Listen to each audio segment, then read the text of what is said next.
نحمده ونستعينه ونستغفره ونؤمن به ونتوكل عليه ونعوذ بالله من شرور أنفسنا ومن سيئات أعمالنا من يهده الله فلا مضل له ومن يضلله فلا هادي له ونشهد أن لا إله إلا الله وحده لا شريك له ونشهد أن سيدنا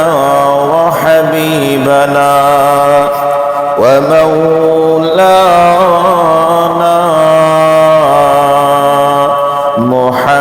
محمدا عبده ورسوله أما بعد فقد قال الله تبارك وتعالى في كلامه المجيد وفرقانه الحميد أعوذ بالله من الشيطان الرجيم بسم الله الرحمن الرحيم ولقد آتينا موسى 9 آيات بينات فاسأل بني إسرائيل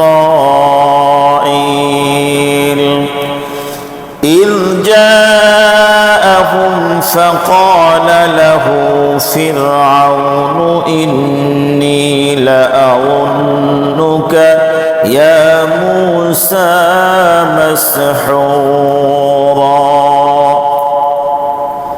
اللهم صل على محمد وعلى آل محمد كما صليت على إبراهيم وعلى آل إبراهيم إنك حميد مجيد اللهم بارك على محمد وعلى آل محمد كما باركت على إبراهيم وعلى آل إبراهيم إنك حميد مجيد الحمد لله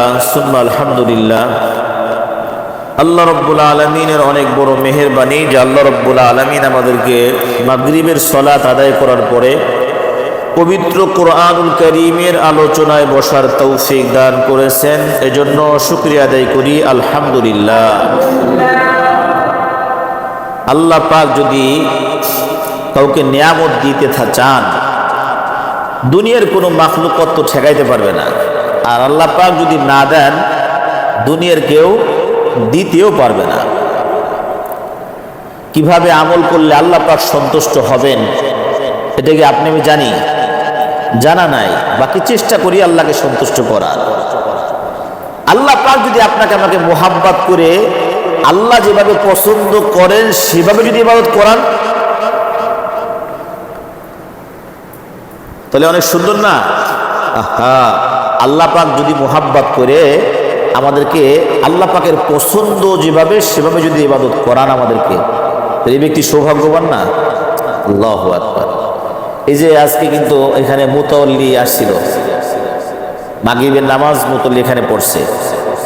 আমাদের মুতল্লি স্যারে আন-নূর হসপিটালের ডিরেক্টর, চক্ষু হসপিটাল, ওই স্টাফরা সবাই আসছিল আজকে এখানে। ওই দক্ষিণখানে একটা, উত্তরখান না দক্ষিণখান, ওখানে একটা মাদ্রাসা করছেন, উত্তরখান, ওখানে ওই মাদ্রাসায় ওখানে জুমার নামাজ ওখানে পড়ছেন, খাবার দাবার এখানে খাইছেন, এখানে এসে আসরের নামাজ এখানে আসছেন। তো আল্লাহ রব্বুল আলামিনের বহুত বহুত শুকরিয়া। আসলে অনেক মুতাওয়াল্লিকে দেখছি, সভাপতি, সেক্রেটারি, এদেরকে দেখছি, এদের আচার ব্যবহার মোটামুটি ভালো ধারণা আছে। তো যে সময় মুতল্লি যদি আসে, সভাপতি সেক্রেটারি যখন আসে, ইমাম সাহেবদের অবস্থা খুব খারাপ থাকে। এরা তো অনেকে আছে মাশাআল্লাহ খুব ইজ্জত সম্মান করে, আর অনেকে আছে এরা চাকর মনে করে। অনেকে কি করে? চাকর মনে করে। আবার অনেকে আসে মাশাআল্লাহ খুব ইজ্জত সম্মান করে। আমার এক ছাত্র একটা মসজিদের খতিব, সে জুমার বয়ান চলতেছে, তখন 1টা বাজে, বয়ান চলতেছে, বাজে কত? 1টা। মুতাওয়াল্লি গেটে আসছে, মুতাওয়াল্লিকে বয়ান বাদ দেয়, সালাম না দিবার কারণে চাকরি শেষ। তাহলে ওই ব্যক্তিও কি মুতাওয়াল্লি, আর আল আমানা জামে মসজিদের মুতাওয়াল্লিও মুতাওয়াল্লি। এখানে আমি নামাজের পরে আসছি, আসরের নামাজের পরে আসছি, উপরে যা দেখি সব স্যাররা, স্যার তো বড় স্যার, এরপর আরো অনেক স্যাররা যা আছে, ডাক্তার, বড় বড় ডাক্তার যারা এখানে উপস্থিত। আমি ওখানে যাবার পরে আমার বয়স তো অল্প, এরপরে এর মসজিদে আমি খেদমত করতেছি। আল্লাহু আকবার। সে ওর মনে দেখে আমাদের খতিব সাহেব হুজুর আসতেছেন, সে মুরব্বী মানুষ, দাঁড়ায় গেছে, যদিও দাঁড়ানো ঠিক না, দাঁড়ায় গেছে। মানে কত সম্মান, ভক্তি, মোহাব্বত, ভালোবাসা। এরপরে দাঁড়ায় আমার ধৈর্য বসা, আমাকে ধৈর্য করতেছে, সবাই সাথে পরিচয় করে দিচ্ছে যে আমাদের মসজিদের খতিব। তারপরে কিছু দিনই আলোচনা এদের কাছে করলাম, মাশাআল্লাহ। তো ভালোই লাগে আসলে, যেখানে নামাজ কালাম পড়ছে, ট্যার টুর পায় না। অনেকে যারা পরে আসছে তারা ট্যার পায় না যে মুতাওয়াল্লি এখানে নামাজ পড়ছে বা এখানে আসছিল। এখানে প্রায় আমার মনে হয় 20 জনের উপরে আসছে, তাই না? 7টা গাড়ি, 7টা বড় হাইজ বানোয়া এগুলো নিয়ে আসছে। যাই হোক, আল্লাহ, ও ট্যার পাওয়া বই নাই। আর ওই যে আরেকজন আমার বয়ান করতেছে, বয়ান বাদে তাকে সালাম দিল না কেন, এই জন্য চাকরি শেষ। চিন্তা করছেন? তো ওই মুতাওয়াল্লিতে কি হবে? এরকম যদি হাজার হাজার মসজিদ নির্মাণ করে, যে ব্যক্তি খতিব সাহেবের বয়ান বাদে সালাম চায়, তাহলে ও হাজার মসজিদ বানাইলে কি হবে বলেন তো দেখি। আর ডাক্তার আবু সাইদ সাহেব যেভাবে আলহামদুলিল্লাহ, ওই যে বললাম আল্লাহ পাক মুহাব্বত করে যদি এই আমলটা তার পছন্দ মতো যদি করা, তার অনেক ফায়দা না? আল্লাহ পাক মুহাব্বত করছেন, দিল তৈরি করে দিয়েছেন, মসজিদ করো, এখানে আসেন, আমাদের সাথে যে আদব আখলাক, শ্রদ্ধা, সম্মান, অমায়িক, মানে কি বলবো আর। তো আপনারা যারা কাছের আছেন এখানে নিয়মিত মুসল্লি, তারা অনেক সময় টের পান যে না মাশাআল্লাহ।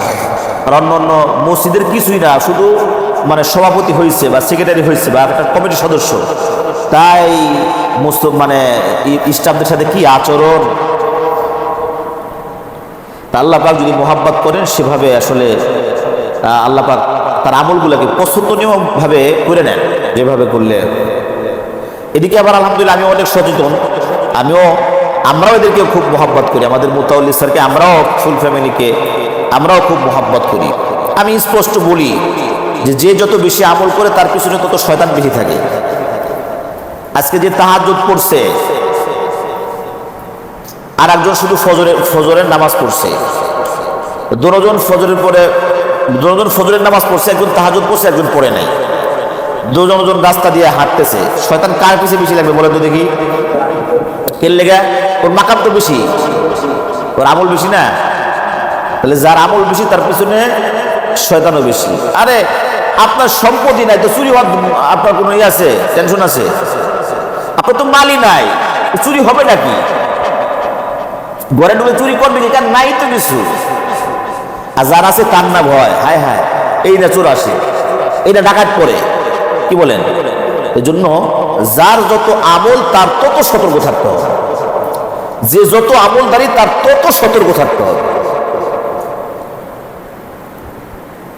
আমিও আলহামদুলিল্লাহ মোহাম্মত করে আমিও চেষ্টা করি যে কোনো প্রকারের যেন এই মসজিদ নির্মাণ আরো অনেক খেদমত তারা করতেছেন, তাদের এগুলো যেন নষ্ট না হয়ে যায়। আজকে তারা আসার সাথে সাথে যদি আমরা কদম মুসি করতাম, জুতো টানতাম, আরো ইত্যাদি ইত্যাদি যত প্রকার অন্যান্য মসজিদে যেগুলো করে সেগুলো করতাম, তাহলে মনে করেন যে আমাদের আমি করলে সবাই করতো, আমরা চলে যেতাম, এরপরে যারা আছে তারাও করতো। আর যারা এই লেভেলে আছে তাদের অভ্যাস হয়ে যেত, এর তো পাওয়ারই কথা, কি বলেন? মসজিদে এখানে আগে প্রথম শুরু লগ্নে জায়নামাজ বিছানো হতো জুমার দিনে, সারার জন্য কোনায় জায়নামাজ বিছানো হয়তো, দু এক জুমা হয়তো বিছানো হয়েছে। এরপর আমি স্যারকে বললাম, স্যার যদি আপনার স্যার জায়নামাজ দোতলায় বিছাইবা, যদি স্যার যদি আগে আসে তাহলে সামনের কাতারে বসবে, আর পরে আসতে দোতলায়। যদি আমি এটা কড়া কথা বলছি, কিন্তু তার জন্য কি ভালো করলাম না খারাপ করলাম? ভালো করছি না? না, এখানে চলবে না। এখানে এই লাইনে প্রথম কাতারে বসতে হলে আগে আসতে হবে, আর পরে আসতে যেখানে জায়গা সেখানে বসতে হবে। তার জন্য ভালো করছি না? এই ভালো কাজটা কয়জন প্রতিষ্ঠা করে দেখছেন জীবনে, শুনছেন নি? মানে এইভাবে আমার দেখা মতো এরকম নাই।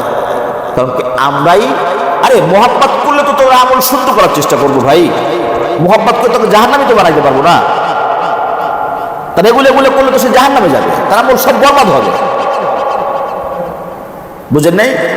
যাই হোক, দেখ আলহামদুলিল্লাহ আল্লাহ পাকের অনেক বড় মেহেরবানি। যেমন একজন মুতাওয়াল্লি,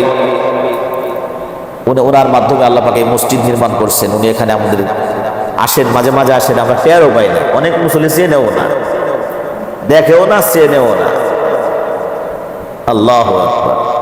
আমরা দোয়া করি এদের মতো ব্যক্তি যদি হায়াত বেশি পায়, আরো বেশি খেদমত করতে পারবে দিনের। মসজিদ কয়েকটা মসজিদ, উত্তরখানে ওখানে একটা মাদ্রাসা করে 5.5 কোটি টাকা খরচ করে, আরো বেশি সুন্দর মাদ্রাসা করছে। আলহামদুলিল্লাহ, এটা আল্লাহ পাকের মেহেরবানি। দোয়া করি আল্লাহ পাক তার সমস্ত নেক আমলকে আল্লাহ পাক কবুল করেন, এবং আল্লাহ পাক যেভাবে আমল করলে আল্লাহ পাক পছন্দ করেন সেভাবে যেন আমাদেরকে আমল করার তৌফিক দান করেন। আলহামদুলিল্লাহ। এই মনে করেন যে দূরের করে থাকতাম, যদি সেক্রেটারি, সভাপতি, মুতাওয়াল্লি এরকম হইতো। মসজিদের মানে স্যার হলো সভাপতি, আমি হলো সহসভাপতি, আমি খতিব সাহেব এই মসজিদের সহসভাপতি।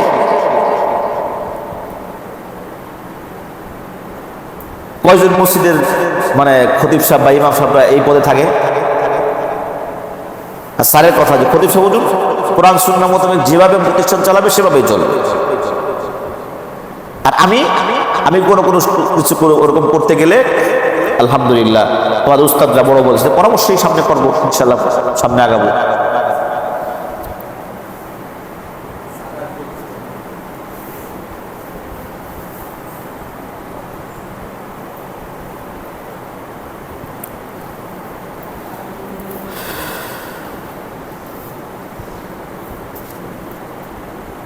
আল্লাহুম্মা সাল্লি আলা সাইয়্যিদিনা। তো যেটা বলতেছিলাম, এটা আল্লাহ পাকের অনেক বড় মেহেরবানি যে আল্লাহ রাব্বুল আলামিন যে আমার দ্বারাই খেদমত নিচ্ছে, আপনার দ্বারাই খেদমত নিচ্ছে, আর শয়তান চাচ্ছে আমলগুলো সব বরবাদ হয়ে যাক, সব বরবাদ হয়ে যাক, সব বরবাদ হয়ে যাক। তা শয়তানের চেষ্টা যেন ধ্বংস হয়ে যায়, এভাবে আমাদের চলতে হবে। যে যত আমল করি আমলগুলোকে ঠিক রাখার জন্য কি করতে হবে? খুব চেষ্টা করতে হবে, খুব চেষ্টা করতে হবে আমাদের আমলগুলো যেন নষ্ট না হয়ে যায়। আল্লাহু আকবার। যাই হোক, গত তাফসীরে আমাদের আলোচনা চলতেছিল সূরা বানী ইসরাঈলের 101 নম্বর আয়াত।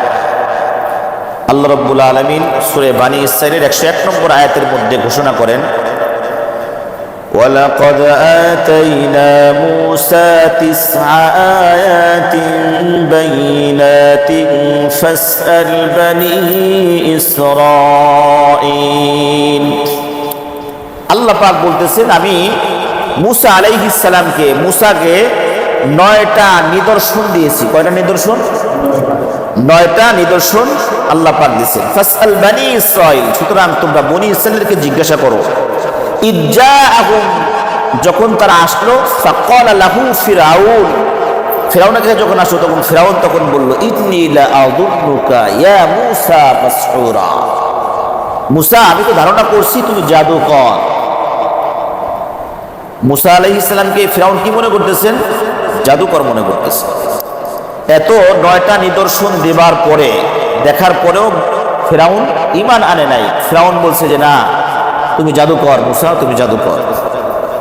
তো এই কথাটা এখানে কেন আনছেন? আল্লাহ রাব্বুল আলামিন পূর্বে মক্কার কাফের মুশরিকরা যখন নবী আলাইহিস সালামের কাছে বিভিন্ন মুজিজা দেখতে চাইছেন, যে এই পাহাড়টা সরায় দাও, এই জায়গাটা খালি করে দাও, এখানে আমরা চাষাবাদ করব, তোমার আল্লাহকে সামনে নেমে আসতে বলো, ফেরেশতাদেরকে আসতে বলো, আর অনেক অনেক নিদর্শন তারা দেখতে চাইছে। এই জন্য আল্লাহ পাক বলছে যে না, পিছনের যে নবী রাসূল ছিল এদেরকেও কি নিদর্শন দেয়া হয়েছে, মুজিজা দেয়া হয়েছে, তারা দেখতে চাইছে। দেখতে চায়া নবী আলাইহিস সালামরা দেখাইছেন, দেখানোর পরেও তারা ঈমান আনে নাই। প্রত্যেকটা নবী রাসূলের এক বা একাধিক কয়েকটা মুজিজা, বাকি আমার আপনার নবী আখির নবী মুহাম্মদুর রাসূলুল্লাহ সাল্লাল্লাহু আলাইহি ওয়াসাল্লামের মুজিজা অসংখ্য, অনেক মুজিজা, অনেক মুজিজা। তাই আল্লাহ পাক বলেছে যে এদেরকে ওই ফিরাউন ঈমান আনে নাই, ফিরাউন কেন নাই? ঈমান আনে নাই। আর আমি আপনি কি? আপনি রাসূল যদি সব এগুলো নিদর্শন দেখান তাও ওরা ঈমান আনবে না। কাফির মুশরিকরা কি আনবে না? ঈমান আনবে না। তাই 9টা নিদর্শন কি? মোট কোরআনুল কারীমের মধ্যে ঘোষণা হচ্ছে 9টা নিদর্শন এই আয়াতের মধ্যে। আর তাফসীরের মধ্যে আছে মুসা আলাইহিস সালামের নিদর্শন আরো আছে, আরো 2-3টা আছে, 12টা মোট। এখানে কয়েকটা বাদ দিয়ে এগুলোই করছে। যাই হোক, প্রথম নম্বর মুজিজা হচ্ছে মুসা আলাইহিস সালামের প্রথম নম্বর মুজিজা হচ্ছে কি? লাঠি। এটা হলো প্রথম নম্বর মুজিজা, মুসা আলাইহিস সালামের লাঠি। এই লাঠিটা ফেলানোর পরে কি হয়ে যায়? মস্ত বড় অজগর, বিশাল বড় সাপ হয়ে যায়। এটা একটা মুজিজা। আবার যখন এই সাপটা ধরে লাঠি হয়ে যায়। ফিরাউন যখন পুরা মিশরের সমস্ত বড় বড় জাদুকরদেরকে একত্র করছে যে মুসার সব জাদুকররা জাদু দেখাবে মুসা আলাইহিস সালামের বিপক্ষে, তো সব জাদুকররা মানে সব পুরা মিশরের সমস্ত রশি ঠেঙ্গা সব কিছু নিয়ে আসছে, আইনে এক জায়গায় জমা করছে, টালকে টাল দিয়ে রাখছে। যেদিনকে জাদু শুরু হবে মুসা আলাইহিস সালামকে বলছে যে আপনি আগে জাদু দেখান। মুসা আলাইহিস সালাম বলছে না আপনি আগে জাদু দেখান। তো ফিরাউনের দলবল জাদু দেখানো শুরু করছে। ওই যে টালকে টাল রশি জমা করে রাখছে, এই সব রশিগুলো সাফ হয়ে মুসা আলাইহিস সালামের দিকে ফসফস করে যাইতেছে। আল্লাহ রাব্বুল আলামিন ওহী পাঠাইছেন যে মুসা তুমি তোমার হাতের লাঠিটা ছেড়ে দাও। তো মুসা আলাইহিস সালাম যখন হাতের লাঠিটা ছাড়ছেন, ওই যে ফিরাউনের যত জাদুকরের রশি সব সাপ হয়ে মুসা আলাইহিস সালামের দিকে আসতেছে। মুসা আলাইহিস সালাম লাঠিটা ফেলাবার সাথে সাথে এত মস্ত বড় সাপ হয়েছে, এত বড় হা করছে যে মুসার জাদু ফিরাউনের জাদুকরদের যত সাপ আছে সব মুসা আলাইহিস সালামের এই সাপের মধ্যে মুখের মধ্যে সব হুর হুর করে মনে করেন চলে যেতেছে। তার মুজিজা, যে কি নবীদের মুজিজা। 2 নম্বর মুজিজা হলো মুসা আলাইহিস সালাম বগলের নিচে হাত দিয়ে আবার হাত বাই করলে এটা লাইটের মতো আলো ঝলমল ঝলমল করতো, এটাও মুজিজা। এটা হলো শক্ত মুজিজা। এটা কি? শক্ত মুজিজা। এই 2টা মুজিজা যখন দেখলো ফিরাউনের বংশ, ফিরাউনের দলবল সহ, তখন ফিরাউন বলছে যে না ইন্নী লা আযুন্নুকা ইয়া মুসা মাসউরা, মুসা আমার মনে হচ্ছে যে তুমি একটা জাদুকর। তুমি কি? জাদুকর। ঈমান আনে নাই। মুসা আলাইহিস সালামের আরেকটা 3 নম্বর মুজিজা, 3 নম্বর মুজিজা হচ্ছিল দুর্ভিক্ষ। দুর্ভিক্ষ হয়েছিল ফিরাউনের জামানায়, মুসা আলাইহিস সালামের জামানায়। 4 নম্বর হলো প্লেগ রোগ। আমাদের করোনা ভাইরাস গেল না, এরকম ভাইরাস ওই ইসরায়েলের 70,000 লোক একসাথে মারা গেছে। কত হাজার? 70,000। 4 নম্বর উকুন, উকুন মাথায় উকুন থাকে না, উকুন আপনার পাতিলের মধ্যে উকুন, এখানে উকুন, তরকারির মধ্যে উকুন, উকুন আর উকুন, এটাও একটা আযাব। এটাও কি মুসা আলাইহিস সালামের মুজিজা। 6 নম্বর মুসা আলাইহিস সালামের মুজিজা হয়েছিল একটা পাথরের মধ্যে বাড়ি মারছিল, আল্লাহ পাক 12টা ঝর্ণার ব্যবস্থা করছেন 12 গোত্রের জন্য, মিষ্টি ঝর্ণার পানি ব্যবস্থা করছেন। 7 নম্বর মুজিজা, 7 নম্বর মুজিজা হলো মুসা আলাইহিস সালাম নীল নদ মুসা আলাইহিস সালাম পানি দিয়ে দিয়েছে। 8 নম্বর মুজিজা হচ্ছে মুসা আলাইহিস সালামকে মান্না সালওয়া খাওয়ানো হয়েছে, বনি ইসরাইলকে। বনি ইসরাইল কি খাওয়ানো হয়েছে? মান্না সালওয়া খাওয়ানো হয়েছে। 9 নম্বর মুজিজা হচ্ছে মুসা আলাইহিস সালামের যে ওই কি বলে ওই ফিরাউন, এটা বলছি নাকি যে সমুদ্রে বাড়ি দিলে পরে লাঠি হয়ে রাস্তা হয়ে গেছে, এটা বলছি? এটা বলা হয় না, এটা বলা হয় না। যখন ওই যে 12 সব গোত্র নিয়ে যখন নিয়ে যাবে নীল নদ পাড়ি দিবে, একটা বাড়ি মারছে রাস্তা হয়ে গেছে। তো এরকম ভাবে মুসা আলাইহিস সালামের নিদর্শনগুলো যখন দেখাইছেন, এইগুলো দেখার পরেও কি ফিরাউন ঈমান আনে নাই। আল্লাহ রাব্বুল আলামিন বলতেছেন, ইয়া রাসূলুল্লাহ, আমার রাসূল, আপনি এদেরকে যারা দেখতে চায়, মুজিজা দেখতে চায়, এরা দেখতে চাইলেও কিন্তু এরা কিন্তু ঈমান আনবে না।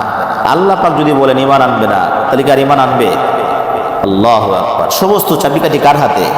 আল্লাহ পাকের হাতে।